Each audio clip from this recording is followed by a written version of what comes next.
Hello friend, तो चलिए एक रेलवे की तरफ से एक ऑफिशियल नोटिफिकेशन जारी किया गया है जो अप्रेंटिस वालों के लिए बहुत अपॉर्चुनिटी दिया गया है। तो चलिए दोस्तों, इस ऑफिशियल नोटिफिकेशन में क्या दिया गया है तो जानने का प्रयास करते हैं। तो इसके देखिए, इसके ऑफिशियल साउथर्न ईस्टर्न रेलवे की तरफ से ऑफिशियल नोटिफिकेशन जारी किया गया है। यहाँ से आप एडवर्टाइजमेंट का ऑफिशियल नोटिफिकेशन को डाउनलोड कर लेंगे और डाउनलोड करने के बाद इसमें जाने का प्रयास करते हैं। हाँ, एक चीज़ बता देते हैं कि इसमें अगर एएलपी टेक्नीशियन की वैकेंसी आने वाली है, बहुत जल्द आने वाली है। अगर आप लोग तैयारी करना चाहते हैं तो बहुत फास्ट में तैयारी कर दीजिए, क्योंकि बहुत जल्द आपको 2023 में एएलपी टेक्नीशियन की बहाली आने वाली है और जेई की बहाली आने वाली है। तो चलिए दोस्तों, बहुत अपॉर्चुनिटी है। अगर आप रेलवे से अप्रेंटिस किए हैं तो आपके लिए बहुत अपॉर्चुनिटी आने वाली है, क्योंकि आपको 20% की रिलैक्सेशन दी जाएगी। अगर रेलवे से अप्रेंटिस किए हैं उन्हीं के लिए। अगर जो ऑर्डिनेंस फैक्ट्री से आप अगर अप्रेंटिस किए हैं तो आपके लिए नहीं है, क्योंकि आप रेलवे में आपकी कोई ज़रूरत नहीं है।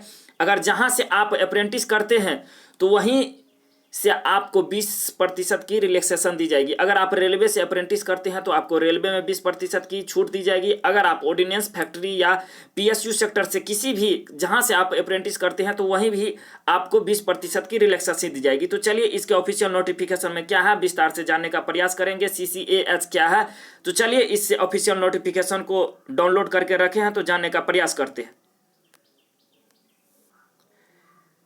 देखिए दोस्तों, इसके ऑफिशियल नोटिफिकेशन पे आ गए हैं। तो यहाँ पर बताया गया है कि देखिए, यहाँ पर इसके ऑफिशियल नोटिफिकेशन जो साउथ ईस्टर्न रेलवे पे के तरफ से निकाला गया है, आखिर इसमें बताया क्या गया है। तो देखिए, यहाँ पर बताया गया कि सूचना में दिया गया है कि यहाँ पर railway course completed act apprentice CCH उम्मीदवारों को जो परिणाम जारी किया गया उनमें नियमानुसार हॉरिजॉन्टल आरक्षण दिया गया है, जो केंद्रीकृत रोजगार सूचना संख्या RRC 1/2019 के पैरा 9.1 एवं 12.0 में स्पष्ट रूप से इंगित किया गया है। आखिर ये हॉरिजॉन्टल एवं वर्टिकल होता क्या है। यहाँ पर देखिए, हॉरिजॉन्टल एवं वर्टिकल आरक्षण दिया गया है। सबसे पहले ये जानने का प्रयास करेंगे कि हॉरिजॉन्टल एवं वर्टिकल होता क्या है। तो चलिए दोस्तों, ये समझने के लिए आपको थोड़ा नीचे इस नोटिस में आना पड़ेगा। तो चलिए, इस नोटिस में आपको जानने का प्रयास करेंगे कि हॉरिजॉन्टल एवं वर्टिकल क्या है। तो चलिए दोस्तों, यहाँ पर आ गए हैं और इसमें जानने का आप प्रयास करेंगे कि हॉरिजॉन्टल एवं वर्टिकल है क्या। तो देखिए दोस्तों, अगर आपकी वैकेंसी अगर रेलवे की तरफ से मान लिया जाए कि अगर आपको रेलवे की तरफ से 1000 वैकेंसी निकालती है, जिसमें आपको SC वालों के लिए पहले से 150 सीट रिजर्व रहता है, ST वालों के 75 सीट रिजर्व रहता है और OBC वालों को आपको 270 सीट रिजर्व रहता है और जनरल वालों के लिए आपको 505 सीट दिया गया रहता है।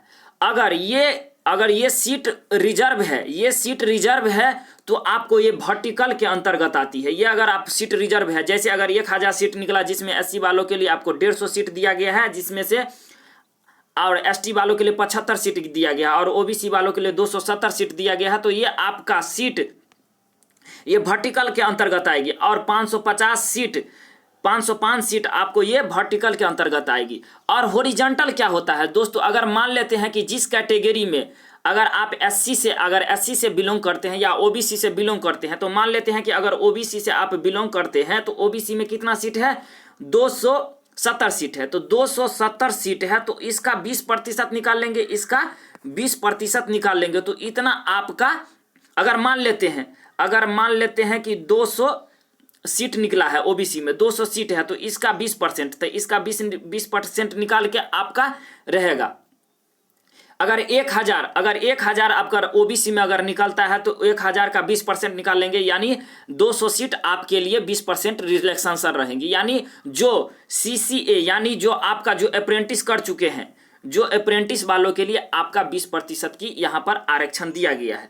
तो चलिए दोस्तों, बहुत अच्छा दिया गया है, आप इसको समझ ले। अगर जिस कैटेगरी से आप बिलोंग्स करते हैं तो उस कैटेगरी में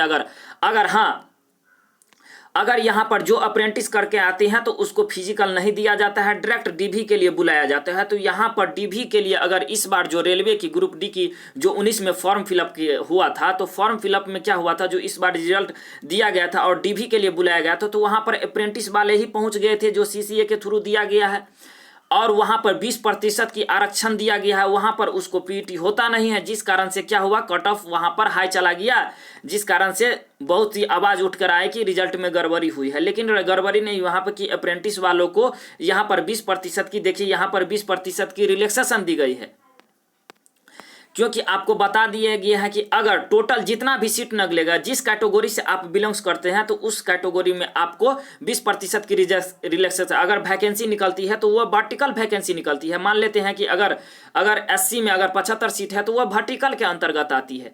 अगर जो भी सीट अगर बच जाती है, जो भी अगर वैकेंट सीट रह जाती है, तो यह आपको जैसे अगर 200 है, 200 अगर 200 में से आपका मान लेते हैं कि 15 सीट बच गया, 15 सीट अगर वैकेंट 20% के बावजूद भी अगर 15 सीट बच जाता है, तो आपको वह जनरल में आपको काउंट कर दी जाती है, या यानी जो 10th पास करके जो आते हैं, जो उसके लिए आपको रिजर्व कर दिया जाता है, उसके लिए आपको दे दिया जाता है, यानी अनरिजर्व में चला जाता है वो सीट।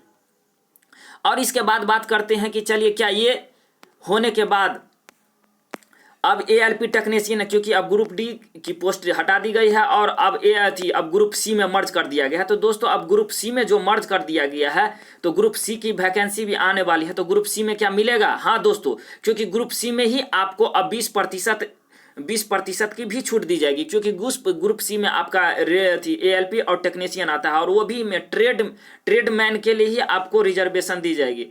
रिजर्वेशन इसलिए दी जाएगी क्योंकि आपको अप्रेंटिस के, क्योंकि रेलवे से की जाती हैं, क्योंकि आप स्किल्ड है, इसीलिए आपको 20% की कोटा दी जाएगी। तो चलिए दोस्तों, यहाँ पर दिया गया है कि और वो भी जब अगर आप फॉर्म फिलअप करते हैं, तो कोई भी आप आईटीआई का मार्कशीट नहीं देंगे, क्योंकि आप यहाँ से जो भी अप्रेंटिसशिप करते हैं, यहाँ पर देखिए दोस्तों बताया गया है कि जब आप अप्रेंटिसशिप करते हैं तो एनसीवीटी ही मार्कशीट आपको अपलोड करना है। वहाँ पे एनसीवीटी जो अप्रेंटिस के थ्रू जो मार्क आपको आता है, प्राप्त होता है, तो वही मार्क्स आपको फॉर्म फिलअप करते समय आपको देना है, न कि आपको आईटीआई जो पास की है उसका मार्कशीट देना है, आपको अप्रेंटिसशिप का मार्कशीट देना है। तो चलिए दोस्तों, यहाँ पर आपको आई होप कि आपको ये सब समझ में आ गया, वर्टिकल एंड हॉरिजॉन्टल आपको समझ में आ गया होगा। तो चलिए, यह आगे इस नोटिफिकेशन में कुछ खास दिया नहीं गया है कि अगर आप पीडब्ल्यू कैंडिडेट से है, अगर कोई पीडब्ल्यू कैंडिडेट है तो उसको भी सीट रिजर्व रहता है, जितना भी है सब इसी में दिया गया है। यहाँ पर देखिए पीडब्ल्यू कैंडिडेट के लिए दिया गया है, यहाँ पे जो भी दिया गया है कि वो भी आपको 20% की रिलैक्सेशन में दिया गया है। तो चलिए दोस्तों, यहाँ पर यही बताया गया है, आप अगर है तो इस पोस्ट के लिए एलिजिबल है आप, तो आप इस के लिए तैयारी कर दिए, क्योंकि 2023 में बहुत वैकेंसी बहुत जल्द आने वाली है। तो चलिए मिलते हैं नेक्स्ट वीडियो में, तब तक के लिए जय हिंद।